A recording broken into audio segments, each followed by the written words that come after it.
Punten sang kami bahasa Sunda seyot. Mangga, Pak. Mangga. Punten ka Bapak Kyai. Sim kuring bade tumaros. Saupamina dina ieu mengenai ieu mah sanes dina husu panya. Mohon. Dina upami saupamitan aya imam. Imam kangge netepan.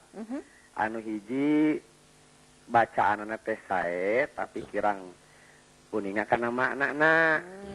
Anu kadua biasa manana tapi bacaanana kirang sae. Iya. Tah kedah milih mana kangge makmum gitu saya nah. Mangga, Pak. Sakitu punya Pak, hatur Mangga, nuhun. hatur nuhun, Pak. Mangga. Pak Haji Muslim tadi ya. Silakan Ustaz, ini langsung aja.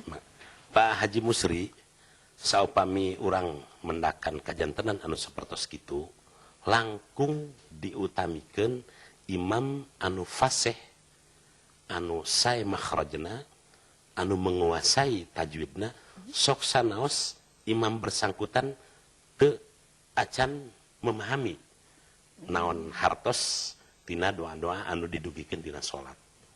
Kitu seseueurna para ulama, naon margi saupami robih aosan tangtos nama bakal ngalobi hartos. Ngalobi hartos oge. Kumargi kitu saupami telepat musim kuring langkung diutamikeun imam anu sae lafadzna, sae makhrajna, menguasai tajwidna. Hatur nuhun. Langkung saya nu komplit deui. Langkung saya nu komplit. Langkung saya deui mah anu komplit mohon, anu menguasai segala rupina. Nah, kitu rupina kanggo Pak Haji Musli tadi hatur nuhun. Ya, pemirsa silahkan kalau ada yang ingin bertanya lagi, kami masih akan menantikan telepon Anda. Dan sambil perhatikan penelpon ya, Kang Tis, tadi ada pertanyaan saya yang sekarang saya terima telepon lagi. Halo, Assalamualaikum. Halo. Assalamualaikum. Tuh, ya Rupi namanya. Iya, Kang. Ini tahapan-tahapan ya, ini yang dirasakan oleh Kang Tisna aja. Ketika mulai belajar, setelah itu menuju ke agak husu mungkin ya, sampai bisa husu. Tapi ada telepon lagi. Halo. Oh, terputus, silakan gimana Kang? Ya, yang pertama jelas saya pertama kali melakukan sholat, yang terpenting sebagai Islam saya harus sholat gitu ya. Kadang-kadang ada paksaan dulu mungkin? Iya, ada kepaksaan. Yang terpenting saya ada rasa malu kalau tidak sholat atau gimana, apalagi kalau kita sedang berkumpul dengan teman-teman gitu ya. Iya. Paling melaikum istilahnya tuh leos saja, nggak ada makna apa-apa gitu. Tetapi makin kesini kan kita melihat bahwa tidak ada dampak sedikit pun terhadap diri kita. Kita bisa baru sadar bahwa sholat kita salah, sholat kita tidak betul gitu ya. Setelah kita memang mengetahui, kita dekat dengan majelis taklim, dengan apa, baru kita sadar. Selama kita masih jauh dengan tempat-tempat semacam itu, kita tidak akan sadar. Perasaan kita udah paling benar aja sholatnya gitu. Kalau tidak mau belajar Kalau juga tidak sama mau ya? belajar, iya. Akhirnya terjebak pada rutinitas saja gitu. Tidak ada makna apa-apa. Sedangkan kalau kita makin paham bahwa sholat itu tujuannya supaya orang terhindar dari perbuatan fahsya dan mungkar misalkan, sholat tetap istilahkan akhirnya jadi candaan gitu. Sholat jalan, yang lain juga istilahnya itu tetap jalan. Akhirnya kan demikian STMJ gitu. itu namanya Jadi seperti mainan gitu. Itu yang kita khawatirkan kan gitu. Gitu ya. Jadi Terutama memang juga terasa, menyangkut ya? diri kita gitu. Jangan sampai kita sudah merasa paling benar gitu ya, sudah bisa sholat, justru tidak ada artinya apa-apa.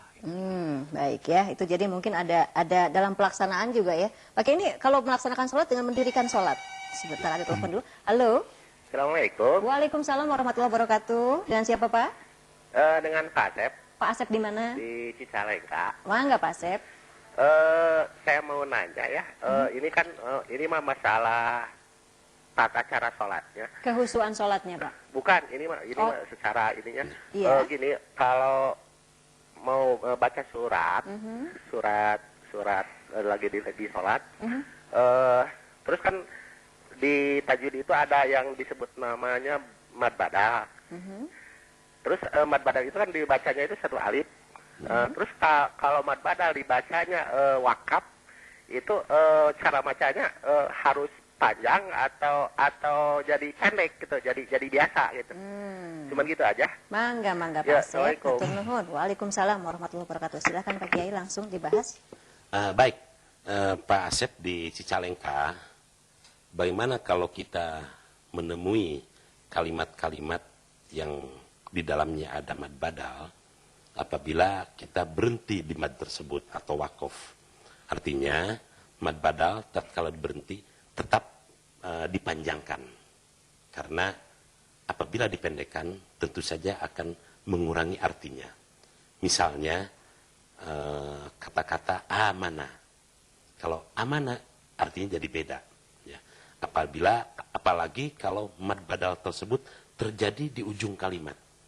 Tetap dipanjangkan sehingga pada akhirnya biasanya akan menyerupai atau mendekati mad arid li sukun. Saya kira demikian. Baik ya, itu untuk Pak Asep tadi di Cicalengka ya Pak Asep ya. Iya, silakan pemirsa kalau Anda juga ingin bertanya lagi. Ya, halo, Assalamualaikum. Waalaikumsalam. Dari siapa Pak? Dari Denny, Bu. Pak Denny di mana? Di Gado Bangkong. Oh, mangga.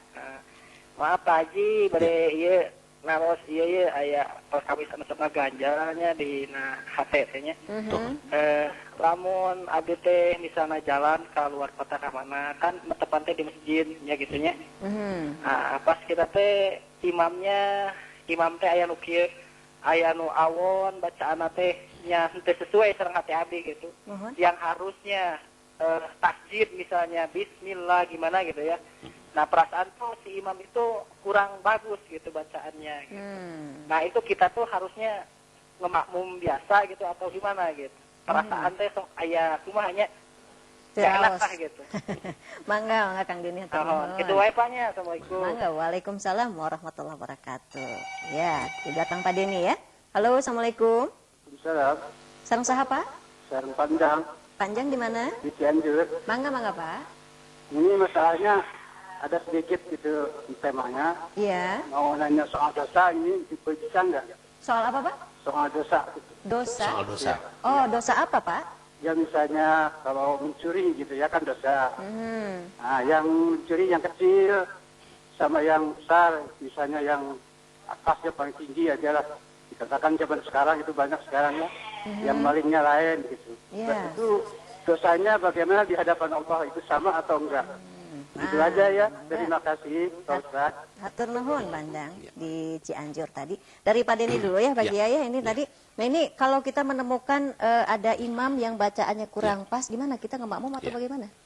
Pak Denny, kalau tentu saja ini akan dikembalikan kepada nurani Pak Denny sendiri. Kalau sekiranya bacaan tersebut menurut Pak Denny masih di bawah toleransi, tidak terlalu mendasar, tidak menjadi masalah Pak Denny untuk tetap makmum dengan imam tersebut. Namun kalau sekiranya menurut naluri Pak Denny bahwa terjadi atau tingkat kesalahannya cukup banyak, sekira Pak Denny bisa terpisah, bisa mengambil sholat sendiri. Itu menurut para ulama. Ya, agar jangan sampai Pak Denny, atau misalnya begitu masuk dalam sholat, ada yang disebut istilahnya dalam fikih itu mufarraqah atau memisahkan diri. Nah, khusus untuk panjang, pencuri besar dan kecil tentu saja berbeda. Mencuri kecil atau mencuri yang sedikit, tentu saja ini mungkin yang akan dirugikan adalah hanya beberapa orang saja, keluarga tersebut atau sebagainya. Mencuri yang lebih besar, misalnya korupsi, jelas dosanya lebih besar, karena ini akan merugikan orang banyak. Ya. Nah, yang kedua, kita jangan sampai terjebak apakah ini kecil atau besar. Yang kecil, kalau dilakukan berulang-ulang akan menjadi besar pula. Namun, untuk orang yang pernah berbuat dosa besar, tidak perlu pesimis karena Allah Maha Pengampun. Maha Pengampun ya. Begitu ya tadi untuk Pak Denny sama Pak Enjang tadi di Cianjur ya. Iya, ada telepon lagi. Halo, Assalamualaikum. Dari siapa Pak? Dari Pak Didi Banjaran. Pak Didi? Ya. Banjaran, mangga Pak Didi. Ini Pak, kalau keterlambatan ya, di samping di situ sudah ada yang sembahyang, sedangkan kita sedang musafir, terus kita sembahyang, tahu-tahu ada makmum yang ikut gitu. Ya itu. Menurut saya apakah ini sah-sah saja? Jadi datang lagi, ikut lagi makmum gitu. Ya. Itu aja Pak. Mangga. Hatur nuhun Pak Didi di Banjaran tadi ya. Silakan Pak Kiai gimana? Pak Didi, tatkala kita terlambat, otomatis kita terkena hukum yang namanya masbuk. Kita mengikuti sholat kepada imam, sementara kita sendiri tertinggal. Nah, bagaimana berikutnya? Ada yang makmum kembali kepada kita. Itu sah-sah saja. Hanya yang jelas, yang belakang pun artinya yang makmum kepada kita tetap harus menyempurnakan sholatnya. Jangan sampai kita sudah tatkala mengikuti makmum sudah rakaat kedua. Nah, kalau Bapak tadinya makmum menjadi imam, hanya tinggal 3 rakaat, tetap yang belakang harus tambah 1 lagi. Artinya tetap 4 rakaat untuk Isya. Saya kira demikian. Ya, baik ya. Itu ya untuk Pak Didi tadi di Banjaran. Ya, pemirsa silakan kalau mungkin ada yang akan menelpon kembali, bertanya lebih jauh lagi mengenai kehusuan di dalam sholat ini ya. Pak Kiai, tadi ada pertanyaan saya yang tertinggal. Ini mendirikan sholat dan melaksanakan sholat. Gimana?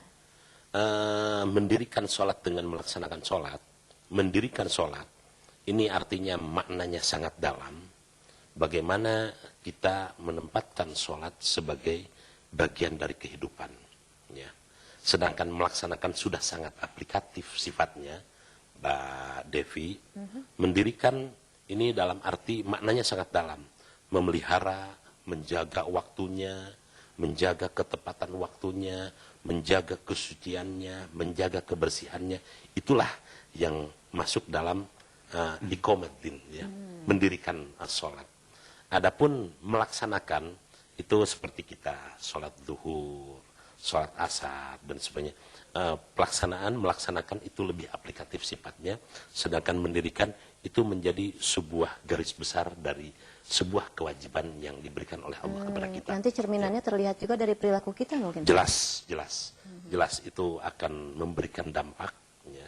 Misalnya banyak sekali ayat-ayat Al-Quran yang berkenaan dengan sholat itu dikaitkan dengan beberapa perubahan kejiwaan. Dengan sholat akan mendapatkan ketenangan, dengan sholat akan mendatangkan kelembutan, dengan sholat akan mendatangkan kesabaran misalnya. Nah, itu semua hasil daripada kita mendirikan sholat. Baik Pak Kiai, Kang Tisna tidak terasa waktunya juga sudah hampir jam 3 ini. Iya pemirsa, tidak terasa ya, waktu kita hanya tinggal sedikit saja lagi dalam Cahaya Qalbu untuk edisi kali ini. Namun tetap bersama kami di TVRI Jawa Barat dan Banten.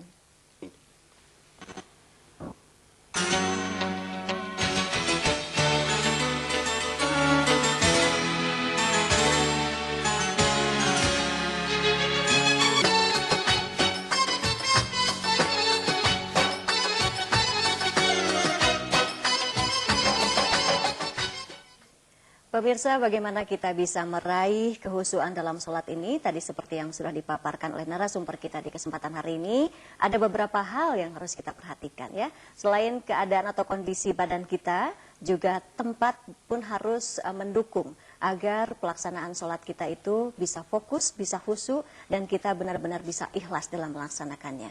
Dan tidak lupa pula juga bagaimana proses pelaksanaannya. Karena bagaimanapun ini juga sangat penting, bagaimana kita bisa memfokuskan pikiran kita, tidak ingat ke hal-hal duniawi ataupun juga pekerjaan kita. Dan mudah-mudahan kita termasuk orang-orang yang khusyuk di dalam melaksanakan sholat ini ya. Baik Pak Kiai, sebelum kita akhiri, seperti biasa berdoa dulu, silakan Pak Kiai. Amin ya Allah, ya Rabbal Alamin. Amin ya Allah, ya Mujibas Sa'ilin. Alhamdulillahi Rabbil Alamin. Hamdan na'imin, hamdan syakirin, hamdan yuwafi ni'amahu, wa yukafi mazidah. Ya Rabbana lakal hamd, kama yanbaghi li jalalkal karim wa azimi sultanik. Allahumma inna nas'aluka salamah, wal afiyah, wal barakah, wal kifayah, wal himayah, wal riayah, wal ismah, wal hidayah, wal istiqamah, wal tuma'ninah, wal maghfirah, wal wilayah, wal karamah, wal hurriyata, wal amanah fid dini wal dunya wal akhirah. Inna Allah ala kulli syai'in qadir. Rabbana taqabbal minna, innaka antas sami'ul alim, wa tub alaina, innaka antat tawwabur rahim. Hasbunallah wa ni'mal wakil, ni'mal maula wa ni'mal nasir.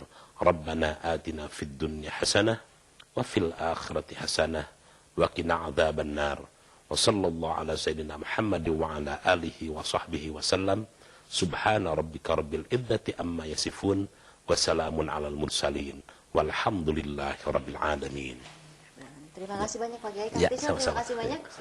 Iya, baik pemirsa, kelihatannya hanya sampai di sini saja kebersamaan kita dalam Cahaya Qalbu untuk edisi kali ini. Dan insya Allah hari Kamis pekan depan kita akan berjumpa kembali, tentunya dengan mengangkat tema